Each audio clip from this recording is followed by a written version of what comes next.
جلاب میں آپ کے والد گرامی کی رہائش تھی،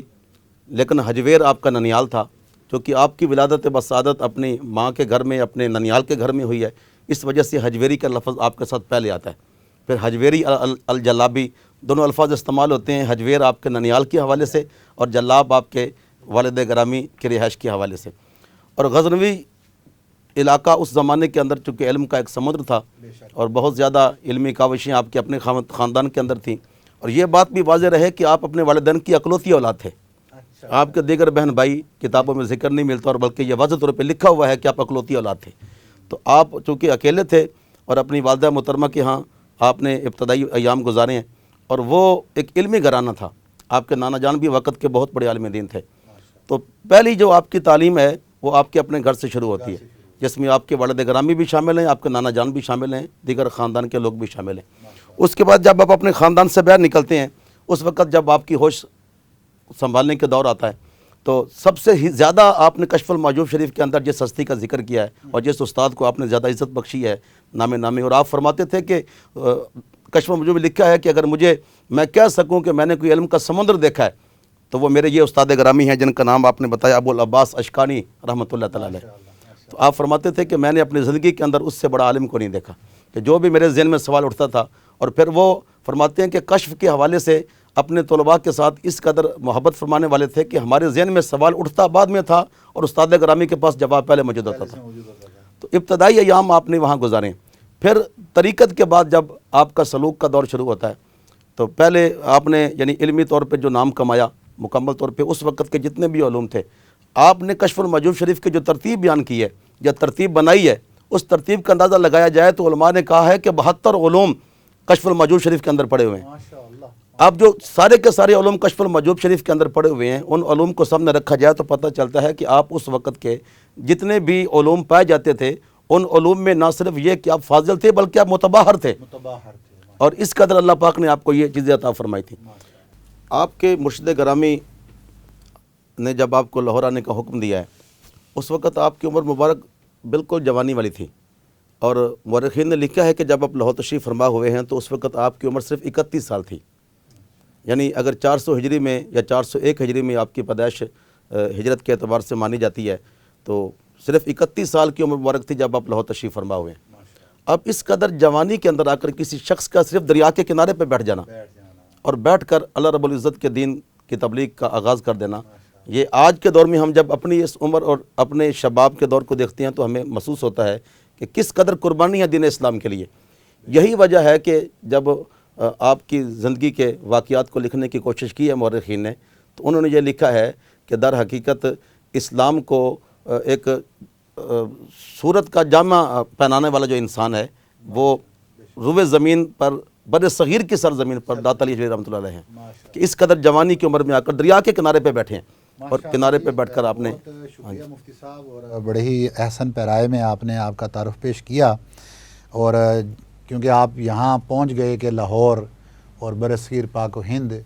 تو میں چاہوں گا مفتی غلام اصغر صاحب سے کہ مفتی صاحب آپ یہاں جب تشریف لائے اس وقت کے یہاں کے معروضی حالات کیسے تھے جن حالات میں آپ تشریف لائے،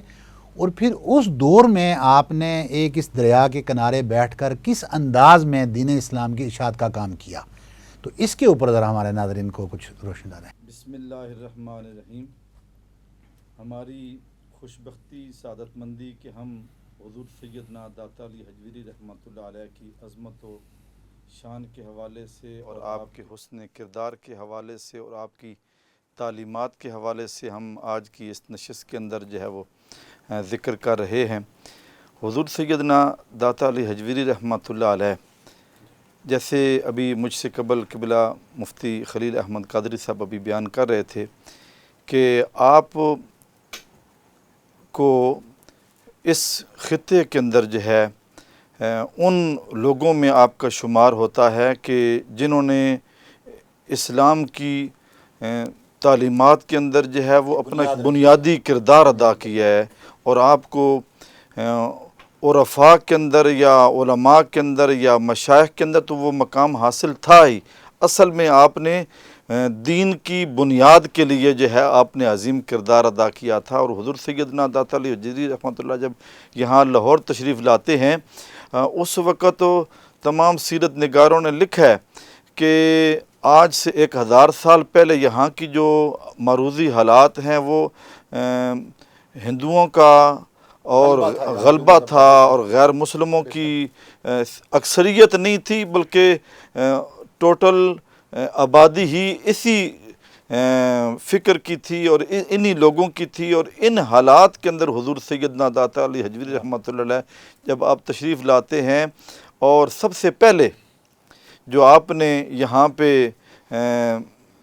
دریا کے کنارے کے اوپر جو آپ نے ڈیرا لگایا، تو آپ نے جو غیر مسلموں کو، ہندوؤں کو جو دین کی تعلیمات بخشی ہیں اتنے خوبصورتی کے ساتھ، اور وہ جو تعلیمات تھیں جو کلام مجید کی روشنی میں رسول اللہ صلی اللہ علیہ وسلم کی ذات اقدس کی آپ کی جو سیرت تھی، جو اسوہ حسنہ تھا، اس کا مکمل مجسمہ جو ہے حضور سیدنا داتا علی حجویری رحمۃ اللہ آپ بن کے یہاں پہ تشریف لاتے ہیں، اور لوگوں کو تعلیمات قرآن اور تعلیمات رسول کی روشنی کے اندر جو ہے لوگوں کو دین کی طرف جو ہے رغبت دلاتے ہیں، اور لوگوں کے سامنے جو دین پیش کرتے ہیں اتنی خوبصورتی کے ساتھ۔ اور اس کے اندر ظاہر ہے کہ مشکلات بھی تھیں، جی پریشانیاں تھیں، آپ کی تکلیفیں بھی تھیں، اور پھر یہاں سے یہ بھی پتہ چلتا ہے کہ اس راستے کے اندر جو ہے یہ جو تبلیغ کا راستہ ہے یہ کوئی اتنا آسان نہیں ہے، جی پھولوں کی سیج نہیں ہے کہ یہاں پہ جانا جی آج کے حالات کو اگر ہم دیکھیں، ہمارے علماء اور ہمارے جو مبلغین ہیں آج کے دور کے اندر، تو وہ پہلے تقاضا کرنا شروع کرتے ہیں کہ ہم نے دین کی تبلیغ کرنی ہے، اور پھر ہم وارث بھی کہلاتے ہیں اولیاء کے، ان صلحاء کے۔ لیکن جب ہم ان مشائخ کی زندگیوں کو پڑھتے دیکھتے ہیں تو پھر پتہ چلتا ہے کہ اپنی زندگی وقف کر دی انہوں نے۔ وہ عظیم وہ لوگ تھے کہ جنہوں نے وما علینا الا البلاغ کے اوپر جو ہے وہ کام کر رہے تھے، اور آج جو ہے وہ تو ہمیں چیز جو ہے وہ الا ماشاء اللہ بہت خال خال ہی کہیں نظر آئے تو آئے، وگرنہ ہم تو آج کے دور کے اندر متقاضی لوگ ہو گئے ہیں۔ تو آپ نے جس خوبصورتی کے ساتھ اسلام کا پیغام پہنچایا، اور غیر مسلم لوگ جو ہیں وہ آپ کے قریب ہوتے ہیں، پھر آپ نے وہاں پہ آپ کی جو زندگی ہے اس کی روشنی کے اندر، تعلیمات کی روشنی میں پتہ چلتا ہے کہ آپ نے وہاں پہ مسجد کو مرکز بنایا، اور وہاں یہ بھی آتی ہے بات کہ بجائے اس کے کہ لوگ جو ہے وہ آپ کی بات کو سنتے، بلکہ جو مختصر لوگ تھے اس میں اہل علم، انہوں نے بجائے اس کے کہ آپ کے ساتھ تائید میں چلتے، آپ کے ساتھ چلتے، آپ کے شانہ بشانہ چلتے کہ ایک کیسی شخصیت جو ہے وہ علم و روحانیت سے مالا مال ہو کے یہاں تشریف لے، بجائے اس کے کہ وہ آپ کا ساتھ دیتے، بلکہ آپ کی جگہ جگہ کے اوپر وہ آپ کی مخالفت کرتے ہیں۔ اور آپ کی مسجد کے حوالے سے ہی کہ یہاں سے بھی مخالفت کا سلسلہ شروع ہوتا ہے کہ اس مسجد کا تو جو سمت ہے وہی درست نہیں ہے، تو پھر یہاں تک کہ آپ نے کتنی خوبصورتی کے ساتھ جو ہے وہ دین کا پیغام پہنچایا ہوگا کہ لوگ جو ہیں وہ آپ کے قریب ہوتے ہیں، اور قریب کس وجہ سے ہوتے ہیں؟ آپ نے جو محبتوں کا جال بچھایا، اور جو نبی رحمت علیہ الصلاۃ و تسلیم کی ذات والا صفات کو جو اللہ کریم فرماتے ہیں لقد کان لکم فی رسول اللہ اسوۃ حسنہ، جو قدرت نے آپ کو مال عطا کیا ہوتا، جو آپ کے پاس مال ہوتا وہ آپ اپنے پاس جمع نہ کرتے، بلکہ اس مال کو ضرورت مندوں تک اس کو پہنچا رہے ہوتے، اور کمزور لوگوں کی آپ خدمت کر رہے ہوتے۔ یعنی وہ جوڑنے والے نہیں تھے، جمع کرنے والے نہیں تھے، بلکہ اس کو خرچ کرنے والے، جوڑنے والے نہیں تھے، افراد جوڑنے والے تھے، افراد جوڑنے والے تھے لوگ جو ہے وہ، یہی وجہ تھی کہ لوگ جو ہے وہ دین کی طرف راغب ہوتے گئے۔ ماشاءاللہ یہ اللہ رب العزت کی یہ توفیق ہے کہ اولیاء کرام اپنے کردار کے ذریعے ایسے لوگوں کو اپنے ساتھ جمع کرتے ہیں جیسے مقناطیس چیزوں کو کھینچ کے اپنی طرف لے آتی ہے۔ یہ رب تعالیٰ نے جو ان کو ایک توفیق بخشی ہوتی ہے اور ایک تربیت کے پروسیس میں سے گزارا ہوتا ہے، جس کے نتیجے کے طور پر کیونکہ رب تعالیٰ کو مطلوب ہے کہ وہ ان لوگوں کے ذریعے پھر ایسی جگہوں پر آ کر اسلام کا بول بالا فرماتا ہے۔ مفتی صاحب، حضور داتا گنج بخش علی حجویری رحمۃ اللہ علیہ آپ یہاں تشریف لاتے ہیں، اور اس کے بعد یقیناً جس طرح پریویس ہسٹری کے اندر بھی آپ کا سارا ایک علمی گہرانہ تھا، آپ کے شیوخ جن سے آپ نے علم حاصل کیا ان کا ایک عالی مقام و مرتبہ تھا، اور جب یہاں آپ تشریف لے آئے تو کیا صرف آپ صوفیانہ جو ایک تبلیغ تھی دین کی اور ان چیزوں کے اوپر قائم رہے، یا کوئی علمی اعتبار سے بھی آپ کی خدمات تھیں؟ اس پہ ذرا روشنی ڈالیں کہ آپ نے علم کے اعتبار سے، تصانیف کے اعتبار سے علم کی کیا خدمت کی؟ ماشاءاللہ جی، یہ بات تو بہت ضرورت ہے اس وقت اس کو آشکار کرنے کی اور لوگوں کے سامنے بیان کرنے کی کہ آپ کا علمی لحاظ سے یہاں خدمت کا انداز کیا رہا۔ سب سے پہلی بات تو یہ ہے کہ کشف المحجوب شریف جو اس وقت سے لے کر آج تک تصوف کی کتب کو چھوڑ کر اگر ہم ظاہری علوم شریعہ کو سامنے رکھیں تو اس میں بھی وہ اپنی مثال آپ ہیں۔ اس میں جب آپ نے یہاں اس کی تصنیف بھی آپ نے لاہور میں بیٹھ کے کی ہے، اور آپ نے اس میں خود ذکر کیا اس بات کا کہ میں لاہور کی سرزمین پہ بیٹھ کے اس کی تصنیف فرما رہا ہوں۔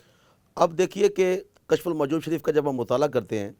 تو آپ کی ابواب بندی، اور سب سے پہلے آپ قرآن کریم فرقان حمید کی آیات لے آتے ہیں، پھر آپ احادیث طیبات لے آتے ہیں، پھر آپ بزرگوں کے اقوال بیان کرتے ہیں، اور جب تقسیم کاری کی گئی ہے دیکھیں تصوف میں بھی اس میں استدلال کے اندر حفظ مراتب کا خیال رکھا گیا۔ پھر جب اس کی ہم تقسیم کاری کو دیکھتے ہیں تو ہمارے موجودہ دور کے اندر جنہوں نے تحقیق کی ہے آپ کے کشف المحجوب پر، یہ لکھا ہے کہ احادیث اور قرآن کریم فرقان حمید کی آیات اور اقوال صوفیہ اور اقوال محدثین ان کو جمع کیا جائے تو یہ 42,000 سے زیادہ ہیں۔ اور پھر یہ کہا گیا ہے کہ ایک کتاب ہے جو کشف المحجوب شریف آپ کی دور کے اندر اس وقت سے لے کر آج تک 1000 سال جس کا راج ہے اور اب بھی موجود ہے۔ پھر اگلا یہ دیکھا جائے، آج ہم کوئی بھی تصنیف کرنا چاہتے ہیں تو ہمارے سامنے ہزاروں کتب پڑھی ہوتی ہیں اور ہم ان کتب کو دیکھ کے چیزیں لکھ رہی ہوتی ہیں۔ جب آپ یہاں تشریف فرما ہوئے تو آپ کے پاس کچھ بھی نہیں تھا، ایک گدڑی تھی آپ کے پاس جس پہ آپ آرام فرماتے تھے، یا بعض روایات کے اندر آتا ہے کہ ایک لوٹا تھا جس سے وضو فرماتے تھے۔ تو اس کیفیت میں جب آپ نے کشف المحجوب لکھی ہے تو اس میں 32 کتابوں کے حوالہ جات پائے جاتے ہیں، یعنی جو آپ نے باقاعدہ حوالہ جات دیے ہیں کہ یہ میں نے فلاں کتاب سے اخذ کیا، فلاں سے 32 کتب کے حوالے پائے جاتے ہیں۔ اس سے محسوس ہو سکتا ہے کہ آپ کی اس وقت علمی کاوشیں اور کیا انداز تھا اور تحقیق کا کیا انداز تھا۔ پھر آپ نے یہاں بیٹھ کے صرف لوگوں کو تسبیح پکڑ کے اللہ اللہ کرنا نہیں سکھایا،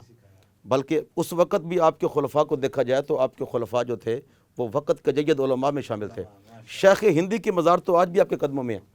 آپ نے فقط تسبیح پکڑ کے ان کو پڑھنا نہیں سکھایا، بلکہ آپ نے ان کو علم کا شیخ بھی بنایا ہے۔ علمی اور روحانی تربیت، ہاں جی، اور علمی اور روحانی تربیت کے اعتبار سے آج بھی شیخ ہندی کی اولاد ہی ہے جن کے پاس داتا صاحب علیہ الرحمہ کی خدمات کا انتظام انصرام ان کی اولاد میں پایا جاتا ہے۔ اور یہ کوئی عام انسان نہیں تھا جس کو آپ نے حلقہ اسلام میں داخل فرمایا ہے۔ یہ اس وقت روئے زمین پہ اگر جادو اور ٹونے کی ایک ہسٹری کو دیکھا جائے تو جو موسیٰ علیہ السلام کے سامنے مقابلہ ہوا جن لوگوں کا، یہ وہی کیفیت بنتی ہے کہ اس شخص نے، ہاں جی، یہ کمپیریزن ہے اس لحاظ سے کہ جو وہ کیفیت بنتی ہے موسیٰ علیہ السلام کا آ کر فرعون کے دربار میں تبلیغ کرنے کا جو انداز ہے، تو سامنے 70,000 جادوگر کھڑے کر دیے گئے۔ اس وقت لاہور بھی جادو کا مرکز تھا، اور یہ شخص سب سے پہلے اسی چیز سے اسی ہوا۔ شخص کے ساتھ ہوا، راجو جوگی کے ساتھ۔ اور یہ راجو جوگی صرف جوگی نہیں تھا بلکہ یہ پورے پنجاب کا اس وقت نائب بھی تھا، حکومتی لحاظ سے بھی اس کے پاس ہوتا تھا، تو حکومتی لحاظ سے بھی مضبوط تھا، علمی لحاظ سے وہ جادو میں مضبوط تھا، اور اس نے آپ کے سامنے ہوا میں اڑ کے بھی دکھایا۔ لیکن ایک بات یہاں اور بھی رکھنی چاہیے کہ بزرگان دین کے جو اپنی حالت کے آپ نے داتا صاحب علیہ الرحمہ نے کشف المحجوب میں لکھا ہے کہ ایک وقت میرے اوپر یہ بھی تھا کہ میرے پاس ایک مجاہدے کی عقدہ حل نہیں ہو رہی تھی، اور میں کسی خانقاہ کے نیچے بیٹھا ہوا تھا اور انہوں نے مجھے سوکھی روٹی دی اور میں نے برداشت کی، اور اوپر سے خربوزے کے چھلکے پھینکے میں نے برداشت کیے، لیکن ان کی اس کاریگری کی وجہ سے میری وہ عقدہ جو 3 مہینے مسلسل حضرت جنید بغدادی رحمۃ اللہ علیہ یا باجد بستامی رحمۃ اللہ کا ذکر آپ نے فرمایا ہے کہ ابو یزید کے دربار میں بیٹھ کر 3 مہینے جو میں نے خانقاہ میں چلا کاٹا عقدہ حل نہیں ہوا، اور روزانہ 30 مرتبہ میں نے وضو کیا اس عقدے کو حل کرنے کے لیے، بلا ناغہ 30 دفعہ وضو کیا، میرا عقدہ حل نہیں ہوا۔ وہاں اس خانقاہ کے نیچے ان اللہ والوں کے خربوزے کے چھلکے پھینکنے سے جو میرے اندر ایک صبر پیدا ہوا، اس سے وہ عقدہ حل ہو گیا، وہ انکساری اور راضی، اور جو دوسروں کی تکالیف کو برداشت کرنے کا۔ اب اللہ اکبر۔ ایسی کیفیت جو اپنی ذات کے بارے میں آپ خاموش ہیں، کیا لیکن جب راجو جوگی نے یہ کہا کہ میرے دین میں تو یہ طاقت ہے کہ میں دینی ہوا میں اڑ کے غیرت۔ دکھا سکتا ہوں، اللہ اکبر، تو اپنے دین کی طاقت دکھا، کیا تو آپ نے فرمایا اپنے بارے تو خاموش رہتے ہیں، لیکن جب غیرت کی باری آ دین جائے کی تو باری پھر آتی ہے خاموشی تو پھر اقبال بھی کہتے ہیں کہ نہ سمجھ کہ بے حقیقت ہے یہ فقر کا فسانہ، فسانہ۔ تجھے کیا خبر کہ کیا ہے نگاہ کلندرانہ، ماشاء نہ تخت و تاج میں ہے نہ لشکر و سپاہ میں ہے، جو سپاہ بات میں۔ مرد کلندر کی بارگاہ میں ہے۔ بارگاہ آپ نے کہا میں، یہ تو واہ۔ تیری جسم کی طاقت ہے، اب میرے کیا جوتے بات۔ کی طاقت دے، جوتے کی تو آپ نے طاقت۔ جوتے اٹھا کے پھینکے، اور پھر وہ شخص جب نیچے اترا تو نیچے اترنے کے بعد اس کی زبان میں اور کچھ بھی نہیں تھا ماں سوائے اشہد ان لا الہ الا اللہ و اشہد ان محمد رسول اللہ، یہ دینی کاوش تھی۔ اس کے بعد پھر آپ نے ان کو پڑھایا ہے، اور پڑھانے کے بعد آپ نے ہزاروں، اب آپ کشف النجوم میں خود لکھتی ہیں کہ میرے سے 3000 سے زیادہ لوگوں نے کسب علم کیا ہے میری ذات سے، اللہ اکبر، یہ آپ نے خود لکھا ہے۔ تو یہ صرف یہ نہیں ہے کہ آپ نے خانقاہ نظام میں لوگوں کو تسبیح، ہاں یہ تسبیح انسان کی زینت ہے، عبادت اور ریاضت میں قربت خدا بندی کی۔ بیسیکلی مفتی صاحب بڑی پیاری گفتگو ہے، ترتیب ہے، جی، اور اس ترتیب سے اگر لے کر چلا جائے تو پھر ہی تربیت بھی ہوتی ہے۔ تو تربیت کے اندر یہ پہلا جز ہے اس کا کہ آپ علمی اعتبار سے کسی کو مضبوط کریں اور دین ان کو آپ تربیت کی طرف لے کر آئیں۔ تو علم اور تربیت یہ پیرل لے کر چلتے ہیں، اور کشف المحجوب جو آپ کی کتابوں میں سے ایک ہی کتاب یقیناً اس وقت مطبوعہ صورت میں موجود ہے، بلکہ آپ فرماتے ہیں کہ میری کئی کتابوں کو کئی لوگوں نے اٹھا کے اپنے نام سے اپنے نام سے منسوب کر لیا اور وہ چلی گئیں، اور پھر یہ ایک کتاب، لیکن شاید اللہ رب العزت کو منظور یہ تھا کہ یہ کشف اور وہ بھی چھپا محجوب ہوا، حجب، ہاں جی، چھپا پردہ، ہوا، پردے کے اندر چھپا ہوا، پردے کے اندر چھپا ہوا، تو اس چیز کو نکالنا، اس کو سامنے لے آنا، چھپی ہوئی چیز کو سامنے لے آنا، تو رب کو شاید یہ منظور تھا کہ آج وہ کتاب نہ صرف 1000 سال بعد بھی ہمارے لیے مشعل راہ ہے، بلکہ شاید آج کے بعد قیامت تک آنے والے لاکھوں کروڑوں لوگوں کے لیے وہ مشعل راہ ہوگی، اور ان کی تعلیمات سے لوگ فائدہ اٹھاتے رہیں گے، کیونکہ جس طرح بات تعلیمات کی ہو رہی ہے اور کتابی صورت میں بھی آپ نے ان تعلیمات کو محفوظ کر لیا جو کشف المحجوب کی صورت میں ہمارے سامنے موجود بھی ہیں۔ آج بھی پوری دنیا کے اندر ماشاءاللہ خانقاہی نظام بڑا مضبوط نظام سمجھا جاتا ہے، اور آپ دونوں حضرات ایک جگہ پر انہی خانقاہوں کے حوالے سے پروگرام بھی ہوا تھا، تو آپ وہاں پر موجود بھی تھے دونوں، وہاں پر بھی یہ گفتگو ہوئی تھی کہ وقت کا تقاضا کچھ اور ہوتا ہے، اور اگر تمام خانقاہیں مل کر ان وقت کے تقاضوں کے مطابق معاشرے کی اصلاح کا کام کریں تو میں امید کرتا ہوں کہ بہت آسانی سے اور بہت جلد اصلاح کا یہ کام پاسبل ہو سکتا ہے، کیونکہ یہ ہمارا پروگرام حضور داتا گنج بخش علی حجویری رحمۃ اللہ علیہ کی مناسبت سے ہے۔ تو آپ نے خانقاہوں کی اصلاح کے حوالے سے کوئی آپ کی تعلیمات میں جو چیزیں ہمیں ملتی ہیں اس کے اوپر ذرا گفتگو فرمائیں تاکہ ہمیں آج یہ رہنمائی بھی میسر آ جائے۔ نبی رحمت علیہ الصلاۃ و تسلیم کی جب ہم تعلیمات کا مطالعہ کرتے ہیں تو ہمیں آپ کی طبیعت میں جو ہمیں وسعت نظر آتی ہے، اور آپ کی مجلس کے اندر جہاں نیک، پارسا، متقی، بزرگ ایسی شخصیات نظر آتی ہیں، وہاں پہ وقت کے مجرم بھی حضور کے پاس حاضر ہوتے ہیں، حضور ان کو تعلیمات بخش رہے ہوتے ہیں، اور جو حضور سیدنا داتا علی حجویری رحمۃ اللہ علیہ کی شخصیت ہو یا دیگر بزرگان دین ہوں، جی صوفیاء ہوں، علماء ہوں، عرفاء ہوں، وہ عارف ہی کیسا، وہ صوفی ہی کیسا جس سے حضور کی صحبت میسر نہیں ہے، حضور کے فیض مقدس نصیب نہیں ہے، اور حضور کی تعلیمات نصیب نہیں ہیں، اور یہ جتنی بھی ہماری عظیم شخصیات ہیں وہ نبی کریم علیہ السلام کی سنت سے جو ہے وہ استفادہ کر کے وہ لوگوں کو آگے جو ہے وہ فیض پہنچا رہے ہوتے ہیں، جی اصلاح کا کام کر رہے ہوتے ہیں۔ اور حضور سیدنا داتا علی حجویری رحمۃ اللہ علیہ کی شخصیت کو اگر ہم لے لیں تو آپ کی مجلس کے اندر جو لوگ بیٹھے ہوتے تھے وہ کیا سارے وہ متقی ہوتے تھے، پارسا ہوتے تھے، ہر طرح کے لوگ آتے تھے، اور آپ ان کو تعلیمات بخش رہے ہوتے تھے، کہیں قرآن کی تعلیم دی جا رہی ہے، کہیں رسول اللہ کی سنت کی تعلیم دی جا رہی ہے، جو حضور کا جو پیغام محبت تھا وہ دیا جا رہا تھا۔ تو یہ جو لوگ تھے، یہ جو ان دنیا کو جو پیغام دے رہے تھے، تو یہ جو تعلیم اسلام کی پیش کر رہے تھے وہ تلوار کے ذریعے پیش کر رہے تھے، کردار کے ذریعے پیش کر رہے تھے، وہ محبت کے ذریعے پیش کر رہے تھے۔ وہ علامہ جو کہتے ہیں کہ یقین محکم محبت فاتح عالم، جی وہ محبت کے ذریعے جو ہے جب وہ محبت کے ذریعے جو ہے وہ دلوں کو فتح کرتے تھے۔ اور یہ جو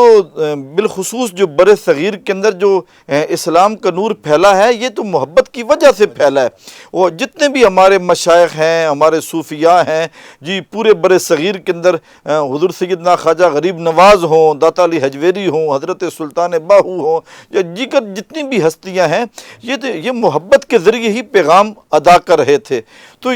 ہم حضور سیدنا داتا علی حجویری رحمۃ اللہ کا جب ہم تذکرہ کرتے ہیں تو ہمیں جو چیز آپ سے ملتی ہے تو بالخصوص خانقاہی نظام کے اندر وہ کیا چیز تھی؟ وہ محبت کی ایک دنیا تھی، جی۔ تو آج جو ہے وہ لوگ جو تنگ نظر ہو گئے ہیں، جن کے اندر جو ہے وہ برداشت نہیں ہے، میں تو یہ سمجھتا ہوں کہ یہ صرف جو ہے انہوں نے بزرگان دین کا صرف نام سنا ہے، ان کی تعلیمات سے انہیں آگاہی نہیں ہے، ان کے کردار سے یہ واقف نہیں ہے۔ اگر اپنے تئیں انہوں نے ان کی تعلیمات کو پڑھا ہوتا، ان کے حسن کردار کو دیکھا ہوتا، تو ان کے پاس تو ہر طرح کے لوگ آتے تھے۔ ان کے اندر اگر سختیاں ہوتی تو وہ لوگ آتے کہاں سے؟ جی وہ نرمی کے ذریعے دوسروں، جہاں نیک پارسا لوگوں کو اپنی مجلس میں بٹھاتے تھے، وہ تو ایسے لوگوں کو بھی قریب کرتے، اور پھر وہ آئیں گے تو ان کے پاس دین کی تعلیمات جائیں گی، جب آئیں گے نہیں تو ان کے پاس دین کی تعلیمات کہاں سے جائیں گے؟ تو کشف المحجوب کی روشنی کے اندر اور حضور سیدنا داتا علی حجویری رحمۃ اللہ کی تعلیمات کی روشنی کے اندر جو ہے آج کے ہم جو حالات ہیں ان کو اگر ہم لیں تو ہمیں پتہ چلے گا کہ ہمیں اپنے مزاج کے اندر جو ہے وہ وسعت پیدا کرنی ہوگی، اپنے دسترخوان کو وسیع کرنا ہوگا، جو ہے صرف جی نرمی لانی ہوگی، اور ہمیں تلوار سے نہیں یا گولی بندوق سے جو ہے وہ دوسرے کو زیر نہیں کرنا ہوگا، ہمیں محبت کے ساتھ جو ہے، اور دین ہمارا تقاضا اس چیز کا کرتا ہے، لا اکراہ فی الدین، دین میں تو جبر ہے نہیں ہے، سختی نہیں ہے، جی۔ تو نبی رحمت علیہ الصلوۃ والتسلیم کی جو تعلیمات تھیں وہی ہمارے صوفیاء کا عملی جو ہے وہ ان کا نظام تھا، اور حضور سیدنا داتا علی حجویری رحمۃ اللہ آپ اس کے بانی بنے، اور آپ کے دربار سے یہ جو فیض کا چشمہ پھوٹتا ہے تو اپنے کیا پرائے کیا ہر ایک کہنے پہ مجبور ہو جاتا ہے کہ گنج بخش فیض عالم مظہر نور خدا، نا کے سارا پیر کامل کاملہ راہ رہنما۔ ماشاءاللہ مفتی صاحب بہت کمال۔ ناظرین کرام بہت پیاری گفتگو ہے، لیکن ہمارے پاس وقت بہت کم ہے۔ میں یہاں پر اس پروگرام کو کلوز اس پیغام کے ساتھ کرتا ہوں کہ آپ نے بڑی پیاری، مفتی صاحب نے اس کے اوپر گفتگو کی کہ آج کے زمانے میں ہماری خانقاہوں کو بھی اسی انداز میں سوچنا ہوگا کہ ہمارے قرون اولا کے بزرگان دین نے کس انداز میں اپنی خانقاہوں کو زندہ رکھا، کیسے لوگوں کو اپنے ساتھ اٹیچ کیا، اور آپ کا وہ کردار ہزاروں سال بعد بھی زندہ ہے۔ ہم بھی اگر اپنے وقت کے اندر، اپنی حیات کے اندر ایسے کارنامے سر انجام دیں تو انشاءاللہ وہ وقت دور نہیں کہ آپ کو بھی ہزاروں سال بعد زندہ رکھا جائے گا، آپ کے نام لیوا ہوں گے۔ لیکن اگر اپنے تلخ رویوں اور تلخ زبان اور تلخ گفتگو کے ذریعے ہم لوگوں کو دور کریں گے تو اس کا مطلب یہ ہوگا کہ اسی زندگی کے اندر بھی لوگ ہم سے دور بھاگیں گے۔ اور بڑی امپورٹنٹ بات انہوں نے کی کہ ہم جب اپنے متعلقین کے اندر ڈفرینشیٹ نہ کریں، ہمیں پتہ ہونا چاہیے کہ آنے والا کون ہے۔ زیادہ مالدار اور بڑے آدمی کو قبول کر لینا اور غریب اور مسکین مرید کو دھتکار کر پیچھے کر دینا،